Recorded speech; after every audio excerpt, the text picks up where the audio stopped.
कपड़े उतारना कोई वो नहीं है। नहीं, जैसे कि आप एक कॉन्फिडेंस लेवल आपको भी कहा जाता है, जैसे मैंने पढ़ा कि बिकनी गर्ल के नाम से आपको लोग जानते हैं, तो इस चीज को कैसे देखती है? तो मेहनत करी है पवन जी ने, खेसारी जी ने, तब वो जब यहाँ के नहीं तो फिर और कोई आगे क्यों नहीं बढ़ पाता अगर मेल डोमिनेट नहीं है? मैंने यही बोला ना, वो मेहनती जो मेहनत करेगा वो जरूर पहुंचेगा। गाना पूरा एकदम सेंसेशन है और वो एकदम उल्टा है। वो एकदम जो होता है ना साउथ का, जो एकदम मास, जो एकदम गांव वाले लोग होते हैं, तो इसमें तो डांसर हमने कुछ ही रखे, उसमें तो कम से कम 250-300 डांसर है। उसका लुक, सवाल है कि कैसे भोजपुरी इंडस्ट्री को अच्छा किया जा सकता है। जैसे एक वो गाना आइलवा, तो इस गाना देखी, इस गाने का देखी एंड रहुआ सब प्यार दी। बहुत यार, आप न्यूज शॉप सिनेमा देख रहे हैं, मैं हूं सुमित। आज हमारे साथ मौजूद हैं नम्रता मल्ला जी। इनसे बात करेंगे। इनका एक सॉन्ग आया है थर्मामीटर। इससे पहले आपने दबा दी सुना होगा, पिछले महीने पवन सिंह के साथ था, मिलियंस में व्यूज गए थे, और इस बार है थर्मामीटर। थर्मामीटर को लेकर बात करेंगे। सबसे पहले बहुत बहुत बधाई, आपने इतना अच्छा गाना बनाया और आपने बहुत ही काबिले तारीफ काम किए हैं। क्या कहना चाहेंगे सॉन्ग के बारे में कुछ? सबसे पहले थैंक यू सो मच कि आप लोगों ने मेरे गाने को इतना प्यार दिया और आपने इतना अच्छा इंट्रोडक्शन दिया, और बहुत अच्छा लग रहा है कि जो मेहनत करी लोगों को पसंद आई, और बहुत पॉजिटिव रिस्पांस भी आ रहा है सबको, मतलब बहुत अच्छा लगा। लाइक डायरेक्शन, कोरियोग्राफी, लाइटिंग, गाना, शिल्पी जी, लिरिक्स, मतलब एवरीथिंग, लाइक बहुत अच्छा सबने काम किया। मतलब जैसे भोजपुरी फिल्म इंडस्ट्रीज है, एक तरफ बॉलीवुड है, किस तरह कितना डिफरेंस देखती हैं? जैसे काम करने का तरीका हुआ, ये सब चीज़ कितना अलग है? देखो, ऑडियंस तो हम अगर देखें तो हमारी भोजपुरी की ज़्यादा है जी, बॉलीवुड से तो मतलब ज़्यादा ही है, पर यही है कि काम को करने का तरीका भी थोड़ा सा हमारा कम है भोजपुरी में, पर हम कोशिश कर रहे हैं। जैसे अब दिलबर का रीमेक है थर्मामीटर, तो हमने सोचा जब लोग बोलेंगे अरे दिलबर बॉलीवुड में तो ऐसा हुआ था, तो हमने भी भाई थर्मामीटर को हम भी इसको यहाँ तक लेकर आए हैं कि जब भोजपुरी का अगर बॉलीवुड का कंपटीशन है तो भोजपुरी भी कम नहीं है भाई। अच्छा, जैसे चक्कर में हमने बहुत अच्छा काम किया। एक तरफ बात होती है कि अगर भोजपुरी फिल्म में कोई गाना फिल्म चलता है तो सिर्फ पवन सिंह और खेसारी की बदौलत ही चलेगा, और एक तरफ आप सोलो हैं। कितना फ़र्क है दोनों चीज़ों में, सोलो करना और साथ काम करना? फ़र्क तो लाइक बहुत है, क्योंकि पूरी जिम्मेदारी आ जाती है। क्योंकि बोलेंगे अरे, अब जैसे पवन जी के साथ किया, दोनों के साथ किया, और गाने बहुत सुपर हिट गए हैं, उनकी लोगों को हमारी केमिस्ट्री पसंद आई। पर यहाँ पे तो मैं अकेली थी, थोड़ा डर भी लग रहा था, पर ये था अपने पे भरोसा था, मेहनत पता है कि मुझे कितनी, मैं मेहनत करने से बिल्कुल भी पीछे नहीं हटती, और पूरे गाने पे कोरियोग्राफ कराया, अच्छे अच्छे स्टेप्स डाले, बहुत मेहनत करी है इस गाने के लिए। क्या आपको भी लगता है कि जैसे कि आपको भी ये लगता है कि Bhojpuri film industry male dominant है? ऐसा कभी लगा आपको कि नहीं सिर्फ दो लोगों की वजह से ही भोजपुरी फिल्म इंडस्ट्री चल रही है? ऐसा बिल्कुल भी नहीं है। अब वो है, उन्होंने तो मेहनत करी है, पवन जी ने, खेसारी जी ने, तब वो जब यहाँ के नहीं तो फिर और कोई आगे क्यों नहीं बढ़ पाता अगर मेल डोमिनेंट नहीं है? मैंने यही बोला ना, वो मेहनती जो मेहनत करेगा वो जरूर पहुंचेगा। अच्छा, अब मैं भी मेहनत कर रही हूँ, मैं भी एक अपनी जर्नी सरवाइव कर रही हूँ, तो जिसको अपॉर्चुनिटी मिली है तो उसको सच्चे दिल से मेहनत करनी चाहिए, बजाय काम चोरी के। पवन जी और खेसारी जी ने कोई कमी नहीं छोड़ी है, वो उन्होंने मेहनत करी तब जाके वो वहां पहुंचे। अब कोई इतनी उनकी तरह मेहनत कर ही नहीं रहा है। करने की कोशिश तो कर रहे हैं ना। अगर देखो कर रहे होंगे तो पक्का हमारी जो ऑडियंस है, हमारी जितनी भी जनता है ना, तो वो किसी को टैलेंट मतलब क्या बोलते हैं, अप्रिशिएट करने में पीछे नहीं है।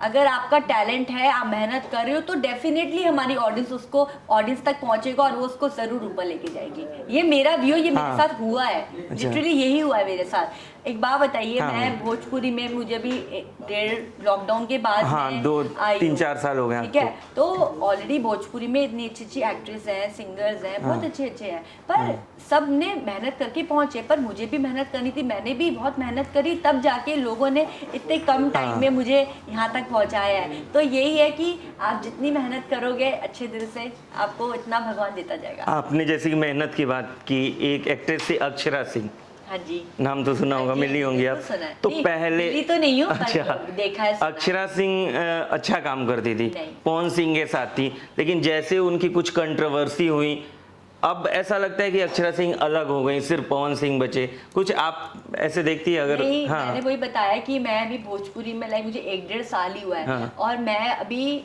मेरा फुल ऑन 100% मैं मतलब भोजपुरी और सॉन्ग्स और शूटिंग पे नहीं हूँ। मेरा एक हाँ। अलग वर्किंग जोन है जहाँ पे मैं शोज करती हूँ, तो मैंने इतना अच्छे से जाना और देखा नहीं है अच्छा। इस चीज को। मैंने अक्षरा जी के गाने देखे हैं, मैंने उनके बारे में सुना है, बहुत अच्छी इंडिपेंडेंट लेडी है वो। हाँ। और मतलब मुझे उनके ज्यादा पिछला पवन जी का उनका मुझे ज्यादा मतलब आइडिया नहीं है उन चीजों का।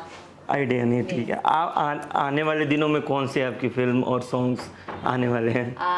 अभी जैसे जो मैंने आपको बताया थर्मामीटर किया है, उसी के अगले दिन हमने एक गाना और किया है। जैसे ये गाना पूरा एकदम सेक्सी सेंसेशन है, और वो एकदम उल्टा है।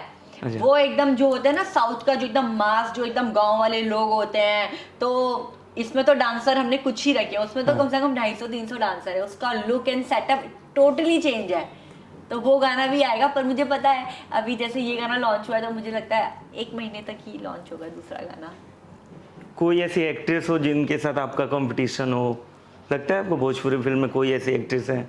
नहीं, मैं कभी भी मतलब मैं कभी कंपटीशन ऐसा कभी किसी से करा नहीं है मैंने, क्योंकि मैं किसी भी चीज में बहुत ज्यादा नहीं हूँ। बट किसी को फॉलो तो करती होंगी ना? नहीं, मैं जो फॉलो करती हूँ मैं तो इंटरनेशनली किसी को फॉलो करती हूँ। लेकिन अभी तो आप भोजपुरी में काम कर रही हैं, तो उनके स्टेप्स, उनके तौर तरीके, क्या वो? हाँ, मैं वही बताया ना कि मैं 100% भोजपुरी में और किसी भी मूवी में गाने वैसे नहीं करती हूँ।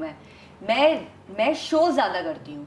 मेरी स्टेज परफॉर्मेंसेस होती हैं, मैं रिहर्सल्स डेली करती हूँ। मेरा पूरा दिन जनित में 10-10 12-12 घंटे मैं रिहर्सल प्रैक्टिस करती हूँ, बस अपने लिए करती हूँ, अपनी शोज़ के लिए करती हूँ। जब मुझे कॉल आता है कि एक गाना कर दीजिए, सुनती हूँ, अच्छा लगता है तो सोचती हूँ, समझती हूँ, तो करती हूँ। जो पसंद नहीं आता नहीं करती। तो मुझे ऐसा मेरा प्रॉपर 100% किसी फील्ड में किसी एक्ट्रेस को कंपटीशन करना, किसी को पीछे करना, किसी से आगे बढ़ना, ऐसा मेरा कुछ भी नहीं है। सोशल मीडिया खंगाल रहा था आपके, तो बोल्डनेस के बारे में आपकी चर्चा थी, फेसबुक, ट्विटर, हर जगह। क्या बोल्डनेस आज के टाइम में ज़रूरत है, ज़रूरी है किसी भी इंडस्ट्रीज के लिए? नहीं, डिपेंड करता है पर्सन टू पर्सन। मैं जैसे शोज में हूँ, तो जब लॉकडाउन लगा, आपको पता है एंटरटेनमेंट पार्ट एकदम डाउन हो गया था।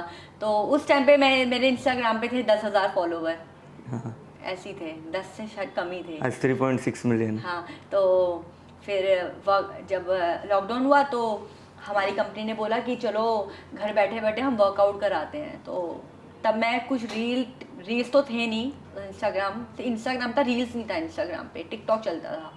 तो मैं वर्कआउट करने लगी ऑनलाइन। तो पहले तो मैं बहुत हेजिटेट होती थी कि मैं कैसे कैमरे पे वर्कआउट कराऊंगी। तो लोगों को मेरा वर्कआउट पसंद आया। फिर धीरे धीरे मैंने वीडियोस बनाने शुरू करे, शॉर्ट्स में, स्पोर्ट्स में, तो लोगों को पसंद आए, मेरे व्यूज़ बढ़ने लग गए। मैं कहा यार ये तो सही चीज़ है। तो वही था कि टैलेंट था, पर शोज उस टाइम पे थे नहीं, तो और म्यूजिक वीडियोस कभी मैंने ज़्यादा करे नहीं थे। तो फिर डायरेक्टर्स के कॉल आने लग गए। जैसे जैसे मैं वीडियोस डालने लगी, रील्स बनाने लगी, तो साउथ के डायरेक्टर का मेल आया कि नम्रता हमें चाहिए, हमारे कंपनी में आया मेल कि नम्रता में गाने के लिए चाहिए साउथ में। तो लाइक वो तो मेरे लिए मैं क्या लॉकडाउन में वो भी मेरे लिए सॉन्ग आया, तो मैं थोड़ा सा ऐसे थी। तो फिर जब वहाँ पे सॉन्ग किया, वहाँ पे मेरी परफॉर्मेंस देख के और लोगों ने भी मुझे डिमांड किया। फिर मैंने सोचा अच्छा ये सोशल मीडिया ही है। फिर मैंने रील्स, शॉर्ट्स में बनाना शुरू किया और लोगों ने पसंद किया। पर ये कि देखो अगर आप कॉन्फिडेंस, कपड़े उतारना कोई वो नहीं है, नहीं, जैसे कि आप एक कॉन्फिडेंस लेवल आपको भी कहा जाता है, जैसे मैंने पढ़ा कि बिकनी गर्ल के नाम से आपको लोग जानते हैं। तो इस चीज को कैसे देखती हैं? ये आपके लिए अच्छे वे में देखती हैं या फिर? हाँ, सिंपल है। आज मेरी बॉडी है, मैं बिकनी पहन रही हूँ, मुझे वो चीज अच्छी लगती है, ये मेरी यूएसपी है, ये मैंने अर्न करी है, मैंने मेहनत करी है अपनी इस चीज पे, तो मुझे उसको शो करने में कोई दिक्कत है ही नहीं। और मेरा कॉन्फिडेंस है। तो मैं वही सोचती हूँ, लोग चाहे कोई बुर्का भी पहन रहा होता है ना, जिसकी नीयत खराब हो उसको भी नहीं छोड़ता। हाँ, वो तो बोलने वाले ट्रोलर्स तो बोलने दोनों वाले साइड से तो बोलते ही, चाहे साड़ी में लड़की घूम रही हो, चाहे सूट में घूम रही हो, चाहे बिकनी, लोगों को जिसको जो बोलना है वो बोलता ही, तो इतना मैटर नहीं है मेरे लिए। लेकिन क्या आपको भी ये लगता है कि कपड़े उतार के आगे बढ़ा जा सकता है? जैसे कि आप बहुत सारे लोग हैं, नहीं। आप भी सोशल मीडिया देखती होंगी, गाने देखती होंगी, तो जिसमें कम कपड़े पहन के आगे बढ़ना, ये तरीका सही है या? नहीं, मैं आपको हाँ। बताती हूँ, मैं कह रही हूँ आपके पास अगर जैसे पावर है ना, उसे सही ठीक। जगह यूज करनी चाहिए। बिल्कुल। अब जैसे ये लॉकडाउन से पहले की बात है, जैसे मेरे लिए कोई सॉन्ग आया तो अब मतलब डांस तो मेरा है ही, मैं हाँ, करती बिल्कुल। हूँ, और लुक्स भी सही थे, तो आया तो उन्होंने सब फाइनल किया। बाद में उन्होंने बोला कि नहीं नहीं, हमें ना नम्रता नहीं चाहिए, प्रोड्यूसर डायरेक्टर कह रहे हैं कि हमें ना फॉलोअर वाली लड़की चाहिए। तो कहीं पे उस दिन लगा यार, मतलब टैलेंट का कोई वही नहीं Talent की है, value मतलब एक थोड़ा सा लगता है ना कि किसी का एक वो हाँ, होता है। बिल्कुल बिल्कुल। तो मैंने कहा यार ये क्या हुआ, कह रहा नहीं वो उन्होंने ना फॉलोवर वाली लड़की चाहिए। तो जब कुछ सब कुछ फाइनल हो गया, मैंने कहा यार आज की डेट में ना फॉलोवर चाहिए भाई सोशल मीडिया। तब मैंने फिर हाँ। उसको, फिर लॉकडाउन में जब शुरू हुआ, मैंने कहा यार अब मुझे वो बात याद आई, मैंने कहा मुझे अब तो फॉलोअर्स बढ़ाने हैं। मतलब कैसे भी फॉलोअर्स बढ़ाने? हाँ, फॉलोवर्स देखो, टैलेंट था, ठीक है। सही जगह पे यूज नहीं हो पा रहा था। लोगों ने देखा, डायरेक्टर की नीड भी फुलफिल हुई कि फॉलोवर है, कि उसको एक अच्छी फॉलोवर वाली आर्टिस्ट भी मिली, डांस भी कर रही है, दिखने में भी सही है, और थोड़े अगर सेक्सी कपड़े पहनने में भी दिक्कत नहीं है, तो फिर क्या दिक्कत है। बिल्कुल। कैसे देख रही हैं आगे फ्यूचर भोजपुरी इंडस्ट्री में रहेगा या फिर बॉलीवुड की तरफ आप? नहीं, मैं तो जहाँ से अपॉर्चुनिटी है, कि ऐसा नहीं है कि मतलब मैं भोजपुरी से मुझे बॉलीवुड में भागना है, ऐसा बिल्कुल भी नहीं है। जहाँ पे अच्छे गाने होंगे, मुझे लगेगा ये मुझे करना है, वो मैं करूँगी। एक सवाल है कि कैसे भोजपुरी इंडस्ट्री को अच्छा किया जा सकता है? जैसे बहुत सारे चीज़ें, बल्गर चीज़ें, ये बात होती है, तो आपको क्या लगता है कि कैसे चीज़ों को सुधारा जा सकता है? देखो, मैं आपको बताती हूँ हाँ। कि हमारे जो सबसे ज़्यादा पॉपुलेशन, हमारी जनसंख्या जो है भोजपुरी की है, हाँ, यूपी 30 बिहार। करोड़ की है। हमारे पास ऑलरेडी पावर है, बिल्कुल। और उनके पावर कौन है? खेसारी जी, पवन जी, ऑलरेडी लोग उन्हें बहुत मानते हैं और हर कोई जानता है उनको। और पवन जी ने ऑलरेडी बॉलीवुड में डेब्यू किया, आई नहीं डेब्यू नहीं किया, मूवी में वो गाना स्त्री 2 का डाला, सॉन्ग तो है। ऑलरेडी भोजपुरी बहुत ऊपर आ गया कि पवन जी ने आई नहीं गाया। मुझे खुद बताने में और था कि लोगों को Proud feel हो रही। भोजपुरी, जो भोजपुरी नहीं सुनते, मैं खुद बताती हूँ, जो आई नहीं गाना देखा है ना, वो पवन जी ने गाया है, भोजपुरी जिन्होंने, मैंने जिनके साथ लाल घाघरा करा है। तो वही है, पावर बहुत है, पर वही है कि अगर डायरेक्टर और वीडियोग्राफी, ये टीम अगर स्ट्रांग हो जाए ना, हाँ। तो हमें कोई नहीं पछाड़ सकता भोजपुरी को। बार बार आप पवन सिंह के सारे, लेकिन आपको लगता है कि ये लोग कभी आगे बढ़ाएंगे किसी एक्ट्रेस को? कभी ऐसा? तो मैंने उनके साथ गाने करे हैं, और प्रॉपर वो मेरी इतनी अच्छी रिस्पेक्ट करते हैं, और मुझे टैलेंट कहते हैं, नम्रता यू आर, मतलब बहुत अच्छा टैलेंट है, तुम्हारे साथ काम करके हमें बहुत अच्छा, तो मुझे इतना अच्छा अप्रिशिएट करते हैं। चाहे पवन जी हो, खेसारी जी हो, कल्लू जी हो, नीलकमल जी हो, समर जी हो, मैंने इन 5 लोगों के साथ काम किया, और पांचों बहुत अच्छे लोग ना, दिखा देते हैं, मतलब बिना जज करे, अरे खेसारी जी, पवन जी किसी को आगे नहीं बढ़ने देते, ये नहीं, तो मतलब उन्होंने अपने दिमाग में बिठा रखे। जबकि मैंने उनके साथ काम किया, मुझे ऐसी फीलिंग कभी नहीं आई। अगर ऐसी आई होती तो मैं शायद सबके साथ में 2-2, 3-3 गाने का, तो एक गाने के बाद ही मैं रुक जाती। आगे कौन सी गाने आने वाली है आपकी? कौन से गाने आने वाले हैं? अभी एक गाना आने वाला है, उस गाने का नाम मुझे अभी, वो किसी का रीमेक नहीं है, और वो भी शिल्पी जी ने गाया है, बहुत ही ताबड़तोड़ गाया है, और शूट हो चुका है, और उसका नाम मुझे अभी पता नहीं, रखेंगे क्या, पर वो बहुत अच्छा गाना है। कभी मौका मिलेगा तो फिल्म करेंगे, भोजपुरी फिल्म? अगर देखो स्टोरी अच्छी हो और डायरेक्शन अच्छी हो तो करेंगे।